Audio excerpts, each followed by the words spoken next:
Good morning class 8। कैसे हैं आप सभी? चलिए, बहुत बढ़िया। आज हम पढ़ रहे हैं सुदामा चरित पाठ 12 सुदामा चरित, है ना। नरोत्तम दास का लिखा हुआ पाठ है सुदामा चरित। इसके हम 3 वीडियो पहले भी देख चुके हैं। आज ऑनलाइन क्लास में भी हमने इसको पढ़ा है ना। अब इसका चौथा काव्यांश आज हम पढ़ रहे हैं पेज नंबर 71 से। चलिए, है ना। अभी तक हमने देखा था कि सुदामा की स्थिति और भगवान श्री कृष्ण का राजवैभव, इनको हमने पढ़ चुके हैं, समझ चुके हैं। और साथ ही हमने ये भी पढ़ा है कि नरोत्तम दास जी ने भगवान श्री कृष्ण और सुदामा की मित्रता का जितना सुंदर वर्णन किया है और बहुत ही खूबसूरती से उसको हमारे सामने प्रस्तुत किया है, उस चीज़ को हमने पढ़ा है, उस बात को हमने महसूस किया है। हमें यह भी बताया गया है इस काव्यांश में, इस सवैये में, कि सुदामा की इतनी दरिद्र स्थिति हो चुकी थी, इतनी गरीब की स्थिति में वो आ चुका था, लेकिन फिर भी वो मदद मांगने के लिए अपने मित्र के पास नहीं आया। हम लोग आज की दुनिया में देखें कि छोटी छोटी बातों के लिए हम मदद मांगने के लिए अपने पड़ोसी के पास चले जाते हैं, अपने रिश्तेदारों के पास चले जाते हैं, अपने मित्रों के पास चले जाते हैं, लेकिन सुदामा में यह भाव नहीं था। वो मदद मांगने के लिए नहीं आना चाह रहा था, लेकिन उनकी पत्नी ने उनको याद दिलाया, उनकी पत्नी ने उनको थोड़ा सा कहा कि आप जाइए, आपका मित्र श्री कृष्ण है जो कि द्वारका के राजा हैं, आप उनसे थोड़ा सा मिल लीजिए, यदि थोड़ी सी सहायता हो जाए तो हमारा जीवन और भी सुधर सकता है। तो उनकी बात को मानते हुए वो अपने मित्र से मिलने के लिए द्वारिका के लिए आ रहे हैं, है ना। अब जब वो द्वारिका पहुंच गए तो उनको द्वारपाल ने रोक लिया कि भाई तुम कहाँ इस नगरी में चले आ रहे हो, तुम इस नगर के तो रहने वाले दिखते नहीं हो। तो उन्होंने फिर अपना परिचय दिया कि आप द्वारिकाधीश से कह दीजिए, आप करुणानिधि से कह दीजिए कि द्वार पर एक व्यक्ति आया है, एक ब्राह्मण आया है, वो अपना नाम सुदामा बता रहा है, आप मेरा संदेश उन तक पहुंचा दीजिए।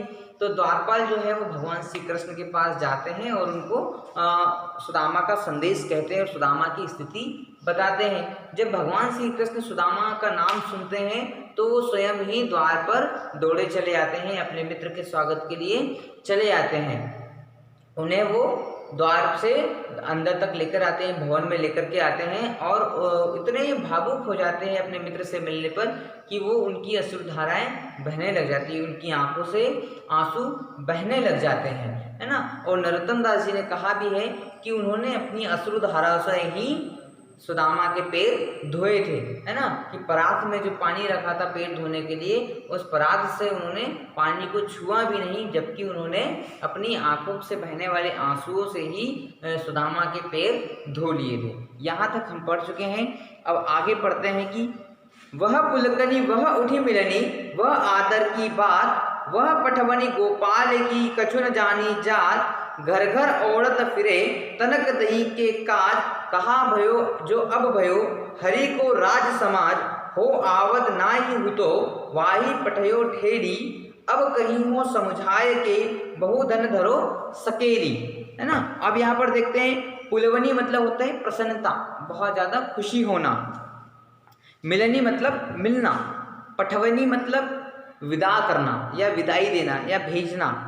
जात मतलब जाति की बात की है यहाँ पर, ठीक है। हरि मतलब ईश्वर, फिरे मतलब फेरना, तनक मतलब थोड़ा, तनक या तनिक मतलब थोड़ा सा, नाही मतलब नहीं, राज मतलब वैभव या राज, है ना। पठयो मतलब भेजा, है ना। धरी मतलब रखना, सकेली मतलब संभाल कर, है ना। ये इसके हमने शब्दार्थ देखे। अभी इसका भावार्थ देखते हैं। भावार्थ देखने से पहले हम इसका प्रसंग देख लेते हैं कि ये किस प्रसंग से लिया गया है या किस घटना से संबंधित है।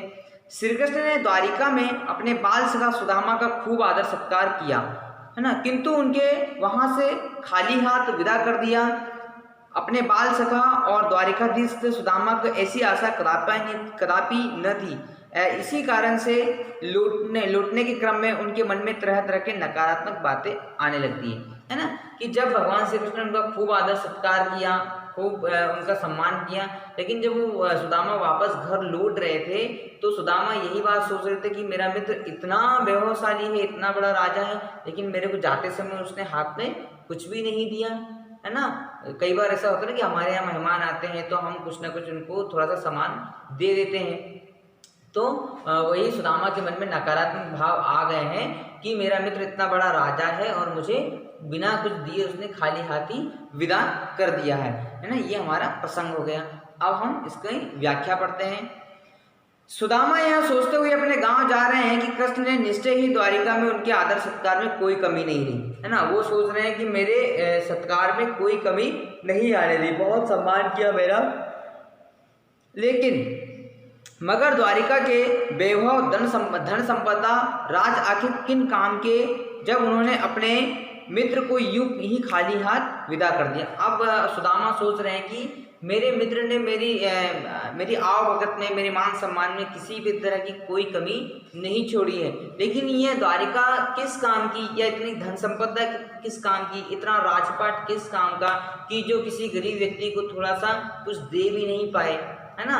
उसके मन में इस तरह के सवाल आ रहे हैं कि मेरा मित्र इतना बड़ा राजा है, उसके पास इतनी धन संपदा है, सब कुछ है उसके पास, वो 3 लोगों का राजा भी है, लेकिन फिर भी अपने मित्र की सहायता नहीं कर सका, अपने गरीब मित्र को थोड़ा सा धन नहीं दे सकता, थोड़ा सा अनाज नहीं दे सका, थोड़ा सा कपड़ा नहीं दे सका, तो वो किस काम का। ये सारी चीज़ें उसके लिए व्यर्थ है।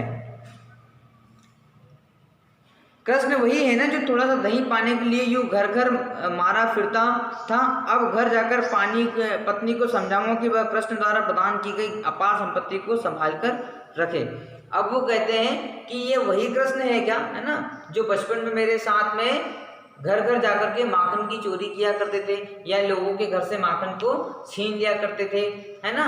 क्योंकि भगवान श्री कृष्ण ने इस तरह से बहुत अटखेलियाँ की है, बहुत ऐसी मस्ती की है ना। हालांकि उन्होंने चोरी नहीं की है, लेकिन वो अपने मित्रों के लिए, क्योंकि उनके बहुत सारे ऐसे गरीब मित्र भी होते थे जिनके यहाँ पर माखन नहीं हुआ करता था, तो वो उन मित्रों को माखन देने के लिए इस तरह से मस्ती किया करते थे।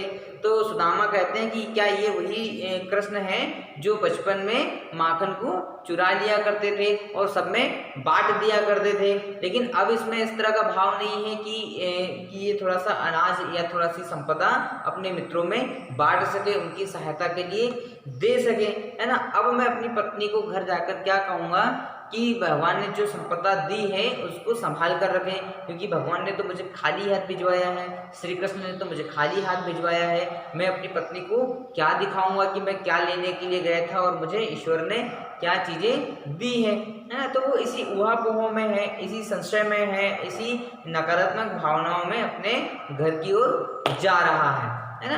तो ये पूरा संवाद था। नरोत्तम दास मिश्रा ने बहुत अच्छे से इस चीज़ को प्रस्तुत किया है। अभी हम देखते हैं कि इसमें विशेष क्या है ना। यहाँ सुदामा की खींच का बड़ा ही सजीव और स्वाभाविक वर्णन बन चुका है ना, किंतु भोले भाले सुदामा से श्री कृष्ण को समझने में भूल हो गई। अब यहाँ पर नरोत्तम दास जी ने सुदामा की स्थिति का बहुत अच्छा वर्णन किया है कि सुदामा वाकई में बहुत भोले भाले और गरीब व्यक्ति हैं, वो भगवान श्री कृष्ण को समझ नहीं पाए, है ना। क्योंकि भगवान श्री कृष्ण के दरबार में जो भी चला जाए वो खाली हाथ नहीं आता, है ना। वो अभी भी उन्हें यही समझ रहे हैं कि कृष्ण जो है वो मेरे बचपन के मित्र हैं और बचपन में वो किस तरह से हमारे साथ मस्ती किया करते हैं। उन्हें अभी भी भगवान श्री कृष्ण जो है वो बचपन के साथी के रूप में ही नजर आ रहे हैं। वो उन्हें द्वारिका के राजा को समझने में भूल कर बैठे हैं, है ना। और उसके साथ में उन्होंने ये भी बताया है कि सुदामा की खींच, जो सुदामा को अगर सुदामा जो लेने गए थे वो नहीं मिला, उनके मित्र ने जो खाली हाथ उनको भेज दिया, तो उससे वो रुष्ट हैं, उससे वो नाराज हैं, उससे वो खींच गए हैं। तो उसकी खींच का वो भी बता रहे हैं कि किस तरह से उनकी स्थिति हो चुकी है। चलिए, इस वीडियो में हम अभी इतना ही पढ़ते हैं। अगले वीडियो में हम अगला काव्यांश पढ़ेंगे। तब तक आप अपनी कॉपी में प्रश्नोत्तर लिखें, ठीक है। प्रश्नोत्तर लिखने के लिए आपको कहीं भी ज़्यादा मेहनत नहीं करनी है, आप पूरे वीडियो देखें। वीडियो में है आपको प्रश्नों के उत्तर मिलेंगे। आप अपनी पाठ्य पुस्तक को बहुत ध्यान से पढ़िएगा, उसी पाठ्य पुस्तक में आपको सारे प्रश्नों के उत्तर भी मिल जाएंगे, ठीक है। Thank you.